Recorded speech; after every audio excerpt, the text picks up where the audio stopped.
Bien, muy buenas noches, hermanos. Damos las gracias al Señor por estar nuevamente aquí acompañándoles. Y vamos a abrir nuestra Biblia, la palabra de Dios, nuevamente en el Evangelio de Mateo, donde hemos venido estudiando.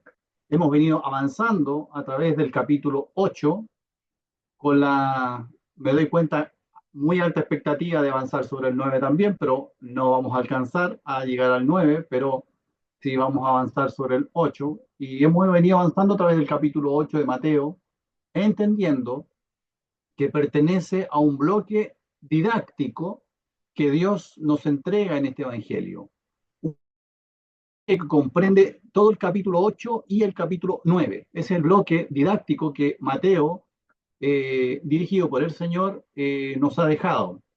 Estructuralmente, Mateo nos presenta un gran bloque de enseñanzas del Señor, del capítulo 5, 6 y 7, como ya hemos dicho, el Sermón del Monte, lo que se conoce como el Sermón del Monte. Sus discípulos y todos los que le oyeron este Sermón del Monte quedaron maravillados,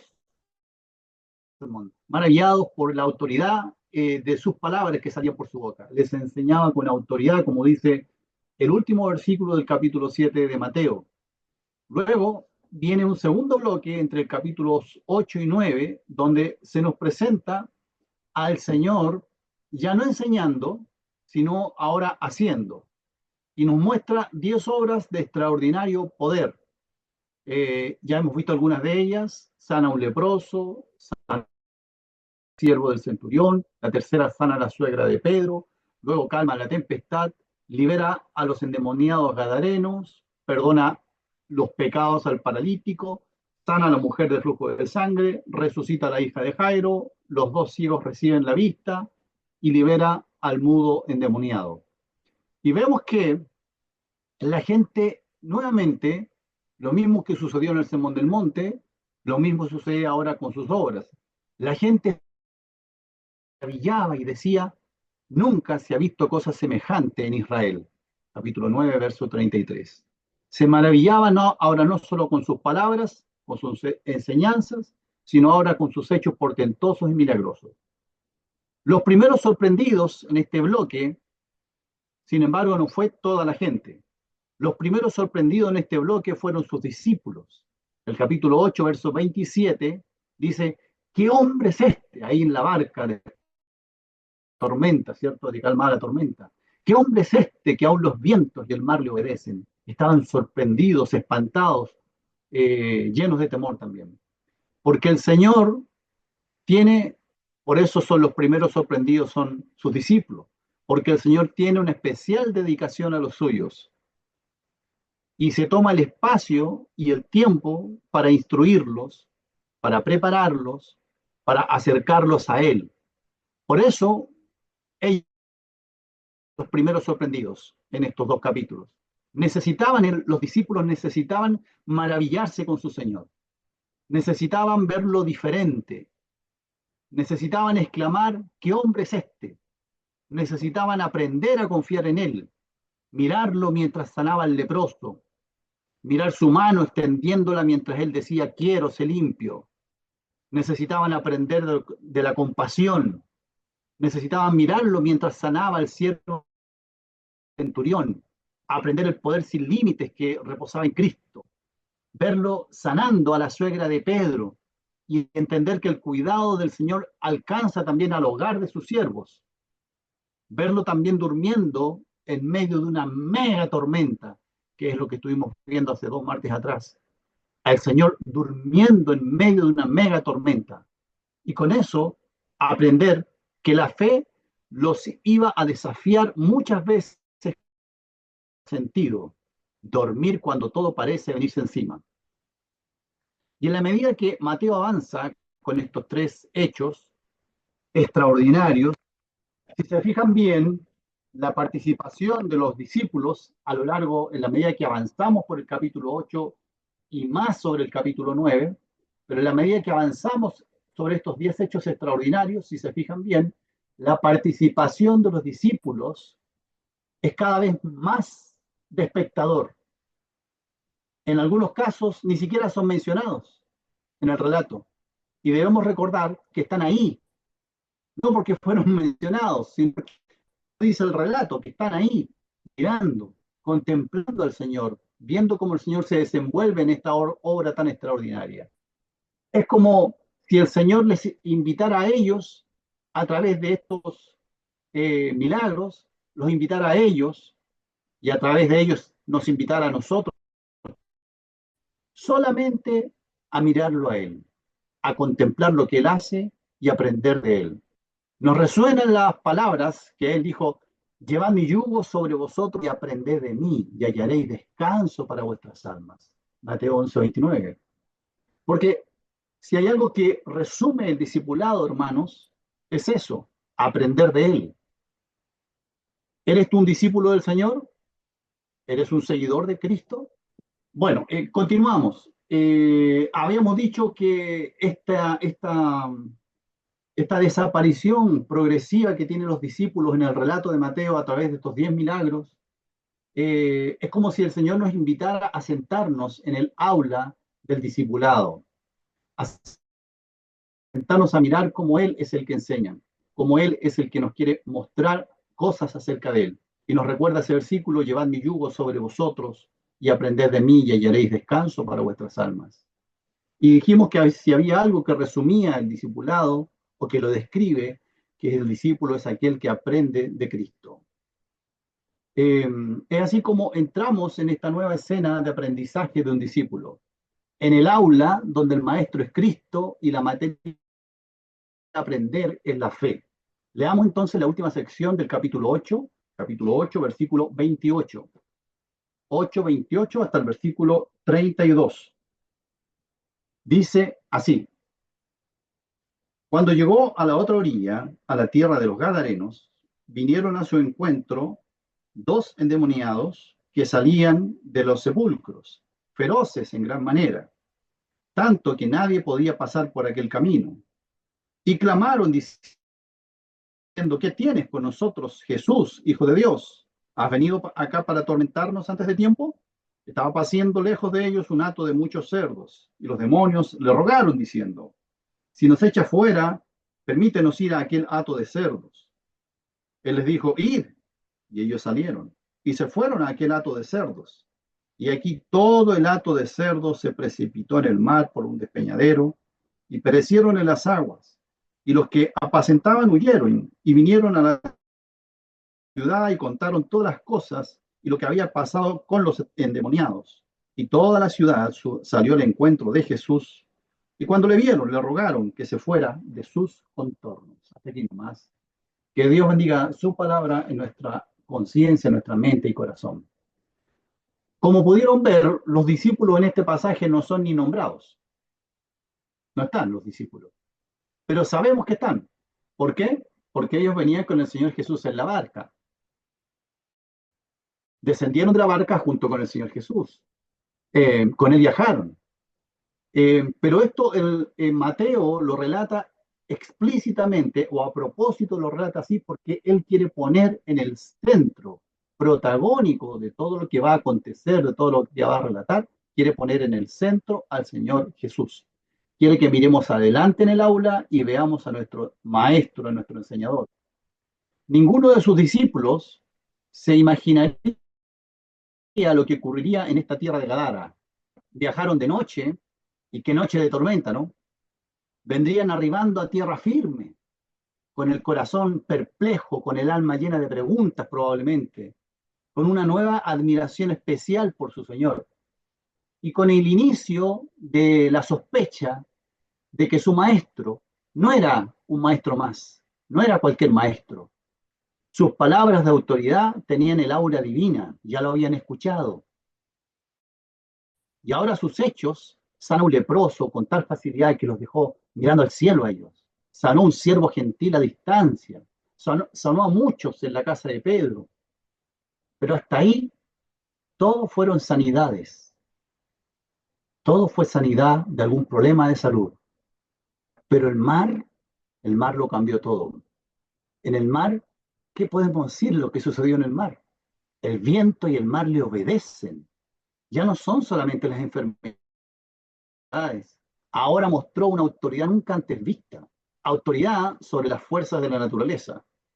Una autoridad que el Antiguo Testamento solo se le atribuye a Dios. Tal vez se estaban mirando al descender de esa barca en la tierra de Gadara. Tal vez se estaban mirando aquella noche al desembarcar y se preguntaban con la mirada, ¿qué hombre es este? Y probablemente, siendo aún muy oscuro, o cuando los primeros destellos de luz empezaban a esclarecer en el horizonte, llegan a la otra orilla. Y fíjense cómo Mateo intencionalmente deja a Jesús como único protagonista en esta escena. Dice el versículo 28, ¿qué es lo que dice? Cuando llegó a la otra orilla. No dice cuando llegaron, a pesar que en estricto rigor debió lo dicho, cuando llegaron a la otra orilla, puesto que los discípulos no se ahogaron en el mar, ¿no? Pero Mateo a propósito coloca y dice cuando llegó a la otra orilla.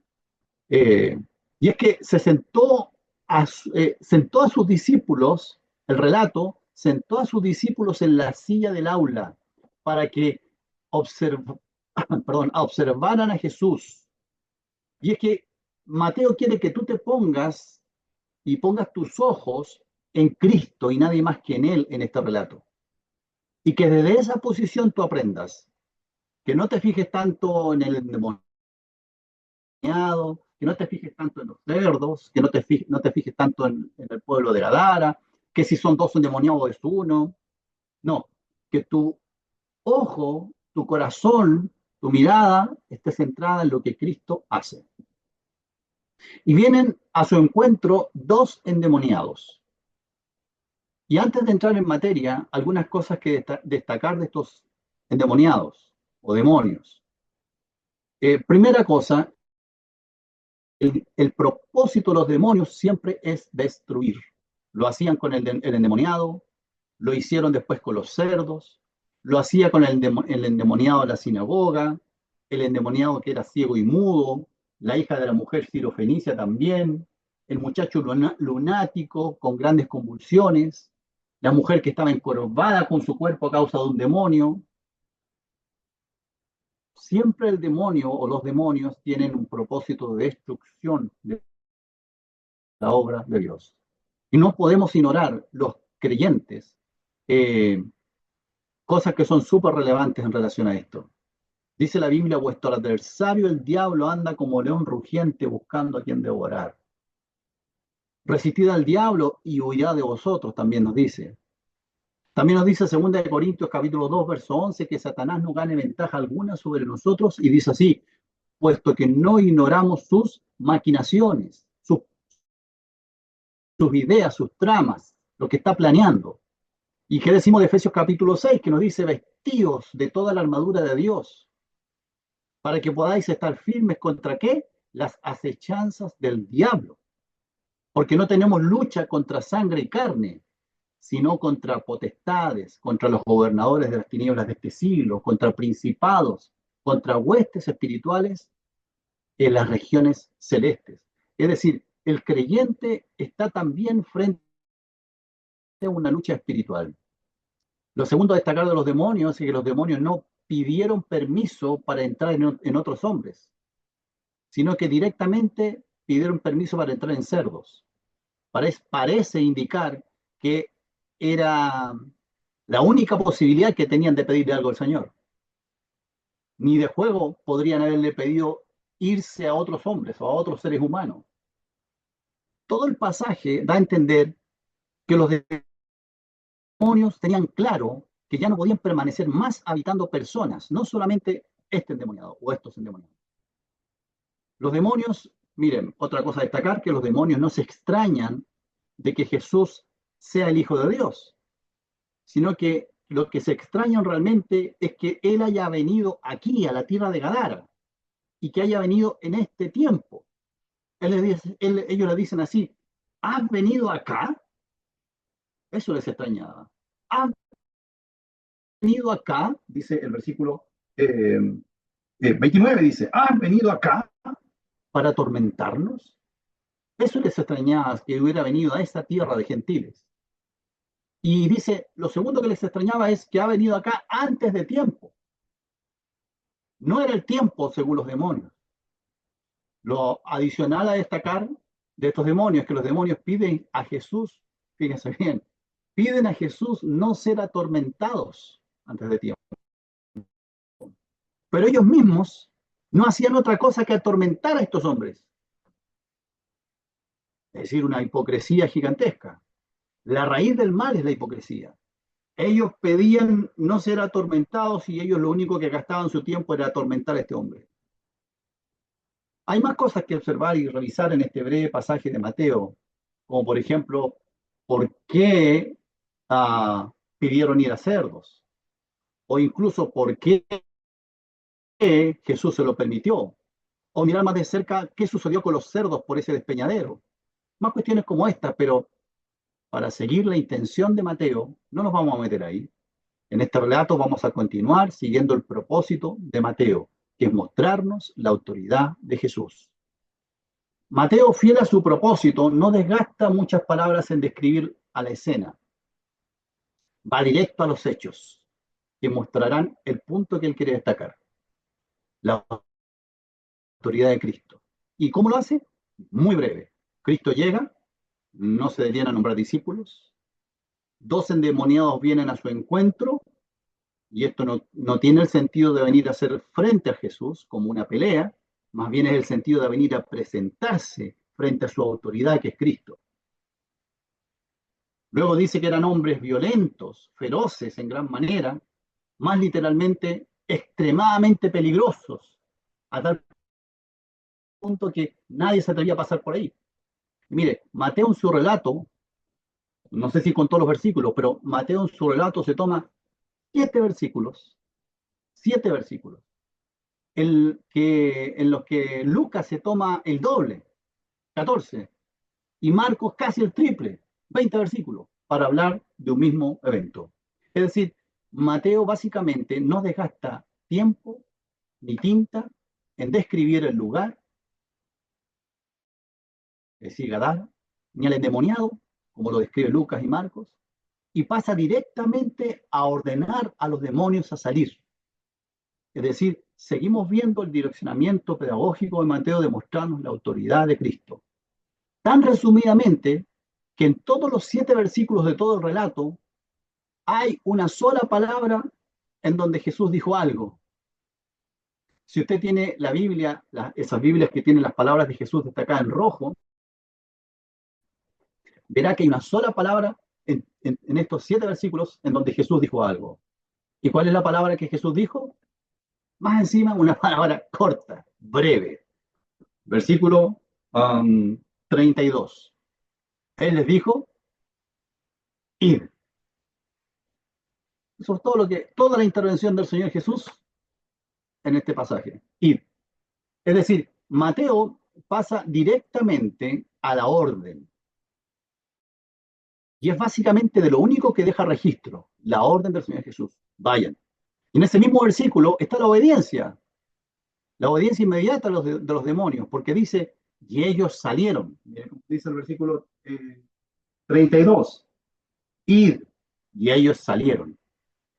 Esto, a pesar que hay mucho más detalle de esto en los otros evangelios gastan mucho más detalle en esto. Y es que Mateo quiere destacar principalmente la autoridad de Cristo, como lo ha hecho a lo largo de todo el capítulo 8 y lo va a seguir haciendo a lo largo de todo el capítulo 9. Pero en esta ocasión, la autoridad en el mundo espiritual de maldad. Este énfasis también se nota en el versículo previo, el versículo 31. Mire cómo dice. Y los demonios le rogaron diciendo, si nos echa fuera, permítenos, etc. Los demonios le dicen así al Señor, si nos echas fuera, verso 31. Esta expresión no debe entenderse como que había más opciones. Es decir, si decides echarnos fuera, te pedimos tal cosa. Pero si estás pensando otra cosa, no se debe entender así. Más bien debemos entenderla así. Ya que nos echarás fuera, esa es la correcta forma de entender esa expresión. Es una condición previa que se asume verdadera. No se está poniendo en duda. Es como, por ejemplo, para ponerles un ejemplo que se entienda, cuando Satanás en la tentación al Señor le dice así: si eres hijo de Dios, di que estas piedras, ¿lo recuerdan? Si eres hijo de Dios, ahí no es que Satanás esté poniendo en duda de que él sea hijo de Dios. Le está diciendo en otras palabras, ya que eres hijo de Dios, o dado que eres hijo de Dios, di que estas piedras. Pero se expresa así en el griego: si eres hijo de Dios. Es decir, los demonios, hermano, sabían perfectamente que Jesús tenía plena autoridad para enviarlos fuera. No era algo que estuviera en duda. No tenían duda de eso. En otras palabras, este pasaje hay quienes a veces lo presentan como un exorcismo. No es un exorcismo del estilo de Hollywood. No, no es una lucha, no es una guerra. Aquí viene el Señor Jesucristo y acá viene la legión de demonios. Vamos a ver quién gana. No es una guerra. Jesús no fue a luchar con los endemoniados ni con los demonios. Lo que está mostrando Mateo aquí es el poder y autoridad de Cristo sobre el mundo invisible, incluyendo los demonios. Autoridad indiscutible. Luego Mateo sigue poniendo énfasis sobre la autoridad en el mismo texto, al decir así, en el mismo versículo 31, dice que los demonios le dijeron: si nos echas fuera, ¿qué es lo que dice después? Permítenos, permítenos. Es decir, los demonios piden permiso. Autoridad. Ellos también sabían que no podían salir y hacer lo que quisieran, sino que debían pedir autorización. Ellos estaban bajo autoridad. Ahora, ahora bien, Mateo, en su relato de los hechos, quiere que pongamos la atención en tres situaciones. Y estas van a ser la base de nuestra enseñanza hoy. Quiere que pongamos la atención en tres situaciones de este relato, que muestran precisamente la autoridad de Cristo y debieran dejar un aprendizaje sobre los alumnos que están en el aula, es decir, los discípulos que no están nombrados, y adivine quién más, sobre nosotros. Tres situaciones que muestran la autoridad de Cristo y que dejan un aprendizaje para todo discípulo del Señor. Digo, quiere que pongamos la atención en esto, Mateo, usando esta expresión: miren, es lo que Mateo escribe aquí, ¿eh? Miren. Claro que en nuestras versiones en español no se nota tan claramente que Mateo cuando escribe dice: miren, ustedes que están leyendo, miren. No se nota tanto en nuestra versión en español, porque es traducida de manera más livianamente con esta expresión: he aquí, he aquí. Cuando usted dice, la Biblia en el relato dice he aquí, es un llamado de atención al que está leyendo. Pon atención en lo que voy a decir. He aquí, mira, observa. Y esto aparece tres veces en este relato. Mira, mira lo que voy a escribir. Mira lo que te voy a comentar. Eh, pero en el idioma en que habló Mateo, que es el idioma griego, es una expresión, esta expresión es una expresión para llamar la atención al que está leyendo, para que se fije bien en lo que va a leer a continuación, para que se fije bien sobre algo que va a mencionar el que escribe. Es para que el lector ponga especial atención, porque va a entregarle información significativa, muy importante. Y Mateo la usa pedagógicamente, no descuidadamente, pedagógicamente en tres ocasiones. Y quiere que pongamos atención en tres aspectos del relato que se vinculan con su propósito de mostrarnos la autoridad de Cristo en el mundo espiritual. Las tres ocasiones son estas. Y voy a leerla, ustedes búsquela, voy a leerla como debiera leerse con la palabra mira. Versículo 29. Búsquelo ahí en su Biblia, verso 29. Dice: mira. Y ellos clamaron diciendo: ¿qué tienes con nosotros, Jesús, Hijo de Dios? ¿Se fija que hay una palabrita mira? O pon atención a lo que voy a escribir. Y ellos clamaron diciendo: ¿qué tienes con nosotros, Hijo de Dios? Pon atención en este texto. Y ellos clamaron, los demonios, diciendo: ¿qué tienes con nosotros, Hijo Jesús, Hijo de Dios? La segunda mención está en el versículo 32, a partir de la primera comita, cuando dice un punto y coma, y he aquí, ¿se fijó? Y he aquí, ¿lo ve? Ese he aquí es el único que traducen, eh, y es esta expresión, pon atención, fíjate en esto, mira, mira, se lanzó toda la manada por el despeñadero hacia el mar y murieron en las aguas. Fíjate en esto, pon atención en esto que voy a mencionarte. Mira, se lanzó toda la manada de cerdos por el despeñadero hacia el mar y murieron en las aguas. Esa es la segunda mención. Y la tercera y última está en el versículo 34. Versículo 34. Cuando dice, ¿y toda la ciudad? Ahí le falta un mira. Dice, y mira, toda la ciudad salió al encuentro de Jesús a verlo, y le rogaron que se retirara de sus regiones. Pon atención en esto. Fíjate que toda la ciudad salió al encuentro de Jesús a verlo. Esas son las tres menciones. Versículo 29, en la mitad del versículo 32 y en el versículo 34. Y por tanto, a la luz de esta estructura que usa Mateo para escribir, podemos decir que el propósito de Mateo es mostrar la autoridad del Hijo para que sus discípulos aprendan tres principios del servicio. Podríamos decirlo así, versículo 29, pon atención sobre la reacción de los demonios a la autoridad de Cristo. Ese es el primero. Pon atención, tú que eres un creyente del año 2026, pon atención sobre la reacción de los demonios a la autoridad de Cristo. Verso 32b, pon atención sobre cómo Cristo usó su autoridad en esos cerdos. Pon atención sobre cómo Cristo usó su autoridad en aquellos cerdos. Y versículo 34, pon atención sobre la reacción de los hombres a la autoridad de Cristo.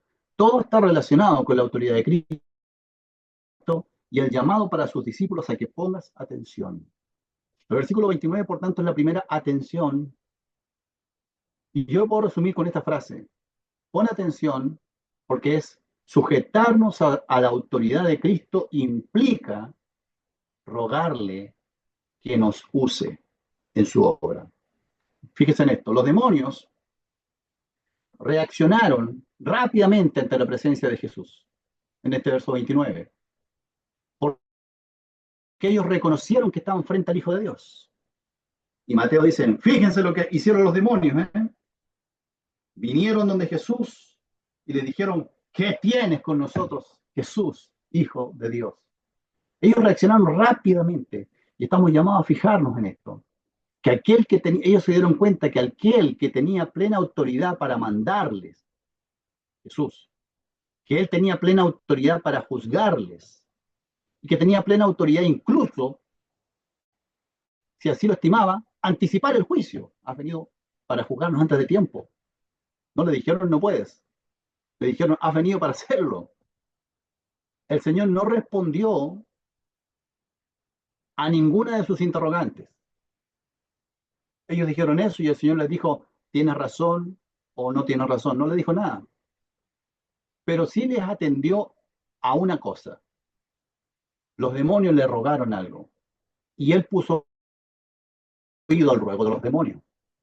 Los demonios le dijeron, permítenos. Y el Señor le respondió afirmativamente. Respondió en línea, pero alineó ese ruego con su propósito de salvación para estos hombres endemoniados y para el testimonio, como veremos un poco más adelante, para testimonio a toda una ciudad. Entonces le dijo, ¿qué es lo que quieren? Ir hacia Hato de Cerdos. Ok, vayan. Les permitió, les respondió a su ruego. Bueno, en todo este relato, en estos 7 versículos, hay 3 grupos que le ruegan algo al Señor. 3. Los demonios le ruegan y el Señor se los concede. El pueblo le ruega, vete de nuestros contornos, y el Señor se los concede. Y el ex endemoniado le ruega, déjame seguirte. Y el Señor no se lo concede. Pero fueron tres ruegos distintos. Los demonios le rogaron poder seguir su camino de perdición. El pueblo le ruega que no te metas en nuestra vida. Y el hombre salvado le ruega, déjame seguirte. El reconocimiento de su autoridad, esto nos enseña que el reconocimiento de su autoridad en nuestras vidas implica, hermano, acudir a Él para rogarle, nos use para sus propósitos. Señor, es parte de mi ruego a ti, pedirte que bajo tu autoridad, porque estoy sometido a tu autoridad, tú me uses para tus propósitos. Estoy disponible para que me uses para tus propósitos. Y todo esto pone de frente a nuestra fe, que la vida de fe es una vida eminentemente espiritual, no visible, de fe, en donde el creyente se relaciona con su Señor a través de la fe. Y en este primer punto, cuando un creyente comprende que el Señor tiene plena autoridad sobre su vida, ese creyente cae de rodillas delante del Señor y le dice, Señor, quiero seguirte, quiero servirte, úsame para tus propósitos. Segundo punto, el versículo 32, la parte B, cuando dice, miren, fíjense en esto. ¿En qué cosa? Todo el acto de cerdo se precipitó por colina abajo hasta llegar al mar y ahogarse todos los cerdos. De aquí vamos a aprender que sujetarnos a su autoridad abre los tesoros espirituales para su servicio. Sujetarnos a su autoridad abre los tesoros espirituales para su servicio. Mire, disponer de todos los recursos en Dios es algo extraordinario, pero que depende de la sujeción de ese creyente como siervo a la voluntad de Dios. Los demonios, el Señor les concedió a estos demonios que fueran a poseer a estos cerdos. Eh, y estos cerdos, cuando son endemoniados, pierden total control sobre sí al ser poseídos. Y totalmente desbocados corren hacia la muerte en las aguas del mar de Galilea. Perdieron total control sobre sí los cerdos. La pregunta es, ¿sabían los demonios que esto pasaría? ¿Que los cerdos no serían capaces de administrar un nivel de maldad tan grande? Yo creo que no sabían, puesto que ellos querían seguir poseyendo cuerpos vivos. Esa fue su petición. No tendría sentido que le hayan solicitado al Señor algo que no iba a durar nada. Así que yo creo que los demonios no sabían. ¿Sabía Jesús que pasaría esto? Yo creo que sí. De hecho, me atrevo a pensar que por eso les dio permiso, para responder un poquito a la pregunta que está en la mente. Yo creo que por eso les dio permiso, porque él sabía que esta era la consecuencia natural de poseer esos cerdos. Porque esos cerdos no eran de propiedad, fíjese, eh, de ningún hombre. Cristo ejerció su autoridad sobre los demonios. Y Cristo ejerció su autoridad no solo sobre los demonios, sino que también ejerció su autoridad sobre los cerdos. Porque esos cerdos no eran de propiedad de ningún hombre. Porque toda la tierra y su plenitud es de nuestro Dios. Aunque nosotros creamos que somos dueños de un auto, de una casa, somos dueños de no sé qué cosa, todo es de Dios. Nada es nuestro. Y estos cerdos son propiedad de Cristo. Y Él dispuso de algo que es de Él. Nada más. Así que no era de los porqueros, no era de los dueños de la ciudad de Gadara que vinieron indignados a ver lo que había pasado con sus cerdos. Ellos no eran los dueños, el dueño era Cristo. ¿Y para qué hizo esto el Señor con esos cerdos? ¿Para qué Él provocó al concederles esta petición a los endemoniados, ¿qué propósito tenía el Señor Jesús con esto de los cerdos? Porque el texto, Mateo dice, fíjense lo que sucedió con los cerdos. Recuerden, miren, ¿lo recuerdan? La segunda ocasión. Miren lo que sucedió con los cerdos, se despotricaron contra el mar. Entonces la pregunta es, ¿para qué hizo esto el Señor? ¿Con qué propósito? Bueno, ciertamente no para los endemoniados. Él no necesitaba cerdos para ser liberado. Tampoco el mismo Señor no necesitaba cerdos para poder hacer el milagro de sacarle los demonios a estos dos hombres. El Señor liberó endemoniados muchas veces y no necesitó cerdo ninguna de esas veces, ni antes ni después. Entonces, no era para el Señor, no era para los endemoniados, el hato de cerdos que se precipitó en el mar. Entonces, ¿para quién eran estos cerdos entonces? ¿Quiénes reaccionaron por lo sucedido a estos cerdos? ¿Quiénes, ¿Quiénes fueron movilizados al escuchar lo de estos cerdos? Mire lo que dice el verso 34. Verso 34 dice, y toda la ciudad. Usted sabe que esta ciudad era una ciudad grande, no era un pueblito así chiquito de la zona. De hecho, era una zona influyente de la época.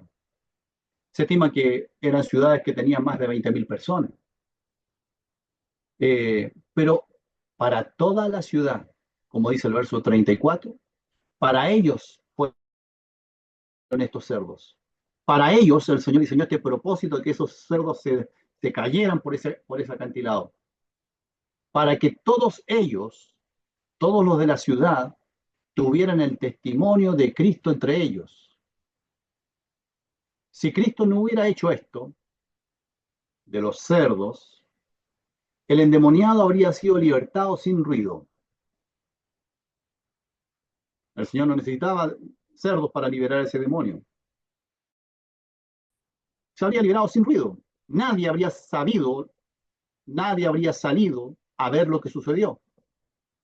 Y no habría sucedido esto de que toda la ciudad salió a su encuentro. Miren lo que dice el verso 34. Toda la ciudad salió al encuentro de Jesús. La ciudad salió al encuentro de Jesús por el escándalo de los cerdos. Mateo es el único de los 3 evangelistas que destaca esto de toda la ciudad. Los otros dos no lo dicen. Pero él, como está destacando la autoridad y los propósitos en línea con su autoridad, él pone toda la ciudad. Y esto de salir, toda la ciudad salió al encuentro, está escrito como un solo hecho, como un acto. Es decir, no como algo progresivo que se juntaron y se pusieron de acuerdo, no. Todos salieron en masa, acudieron a ver lo que estaba sucediendo allá en la serranía. Hay un tal Jesús que está haciendo algo y que ha provocado la muerte de miles de cerdos. Ahora, tampoco fue un sacrificio frívolo de parte del Señor, de una gran cantidad de cerdos por un bien menor. No. La legión de demonios era gigante. No era suficiente un cerdo ni dos. Pero por otro lado, gigante también era la necesidad de tantos miles de personas que vivían en esa región. Entonces, la primera enseñanza para sus discípulos en relación a la autoridad del Señor es esta. El Señor utiliza sus innumerables recursos, entre ellos los cerdos, para llevar a cabo sus propósitos. El Señor utiliza sus innumerables recursos para llevar a cabo sus propósitos. Y los discípulos que estaban observando todo esto debieron captarlo. Y aun cuando el ex endemoniado quiso seguir a Jesús, el Señor no se lo permitió. Pero también no se lo permitió con un propósito, que no lo relata Mateo, lo relata Lucas y Marcos. Le dice, ve a tu casa, a los tuyos, y cuéntales cuán grandes cosas ha hecho Dios contigo y cómo ha tenido de ti misericordia. El Señor tenía un corazón Su corazón lo tenía en esa ciudad, no solo en esos endemoniados. Y quería dejar plasmado su paso, su testimonio por ese lugar. Toda la ciudad pudo verle, toda la ciudad pudo saber que en su tierra, por su ciudad, pasó el Salvador del mundo, el dueño de todo, a ofrecerles salvación y perdón, independiente de que ellos le rechazaron. Pero todos ellos tuvieron el testimonio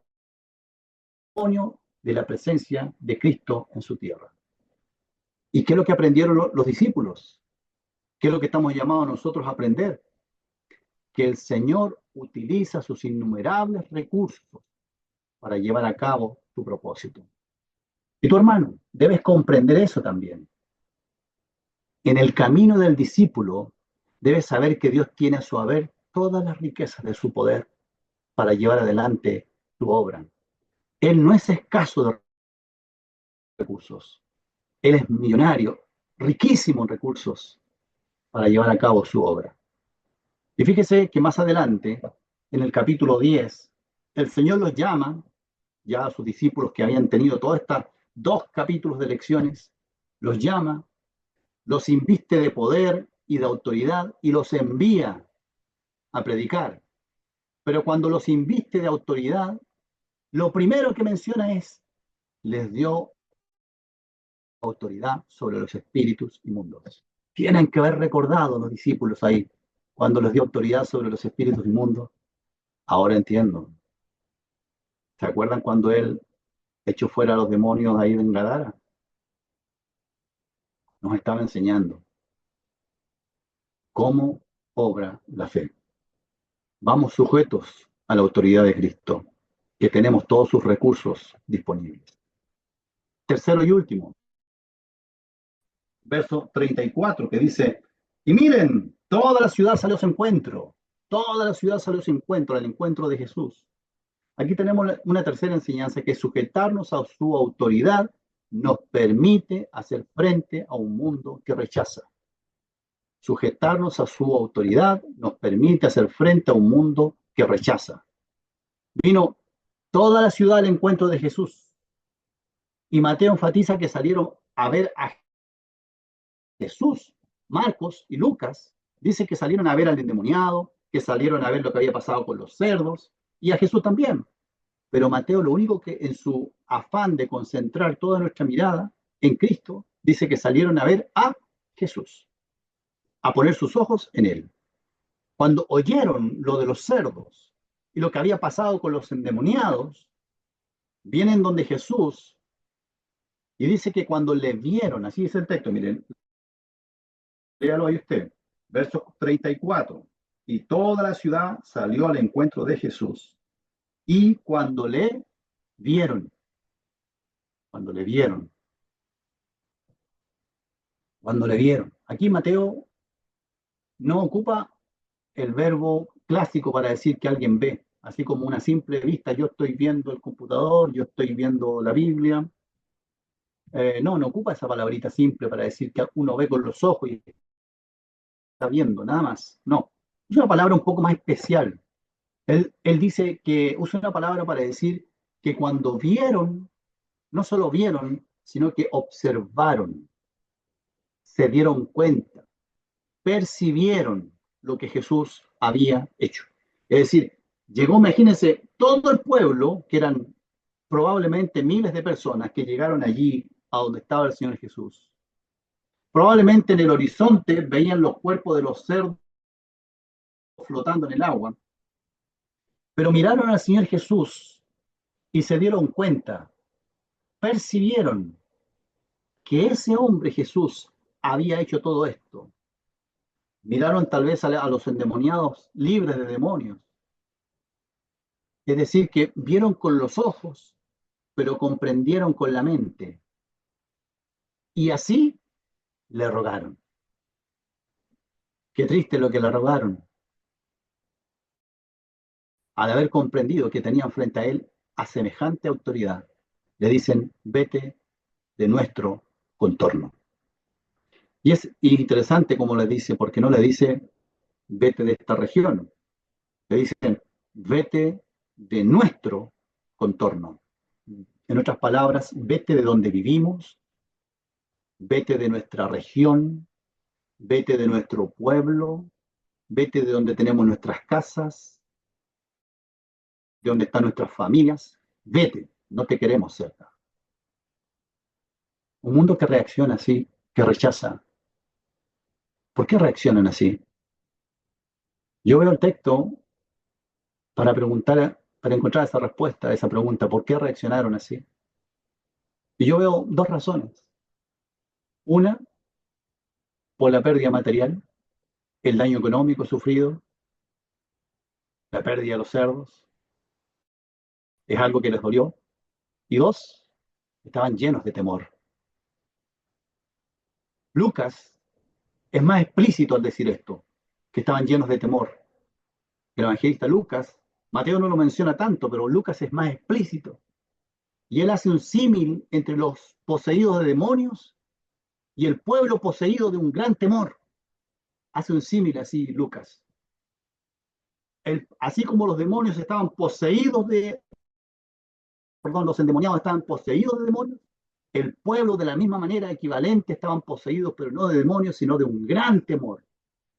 Literalmente estaban oprimidos, estaban atrapados, dominados por el temor. Y eso, ese temor, los guió a expulsar al Señor de sus vidas. No era un temor que reconocía la tremenda autoridad de Jesús, no, ese no era el temor. No es ese temor que tuvieron los discípulos en la barca, que tuvieron temor del Señor al ver su poder, pero ese temor no los guió a alejarse del Señor. Era un temor que les guiaba a querer alejarse de Él. ¿Cuál era su miedo? El miedo de estos gadarenos, miedo al poder de Jesús, miedo a seguir perdiendo dinero,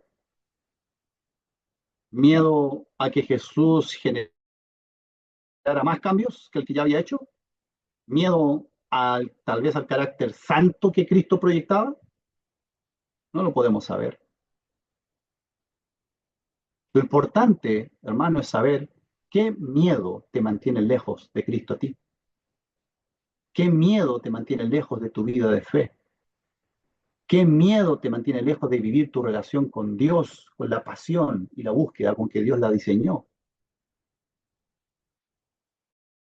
El Señor se subió a la barca y se fue. Respondió a la oración. Pero ¿saben qué? Les dejó a alguien,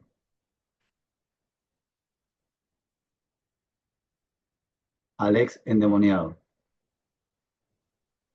Les dejó un comando, un agente del cielo, que ni se dieron ni cuenta.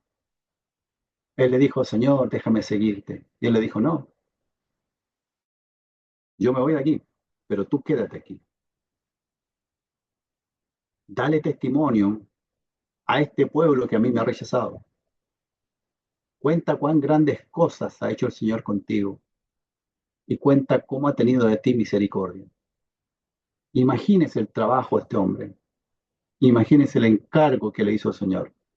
Debía dar testimonio de Cristo en un pueblo que había expulsado de Cristo de sus contornos. Wow, tremendo trabajo. Finalmente, quiero recalcar, el propósito que tiene Mateo con este pasaje es mostrar la autoridad del Hijo.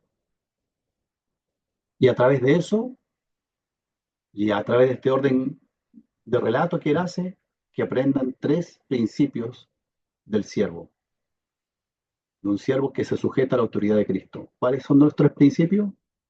Primero, sujetarnos a su autoridad implica rogarle que nos use en su obra. Dos, sujetarnos a su autoridad abre los tesoros espirituales para su servicio.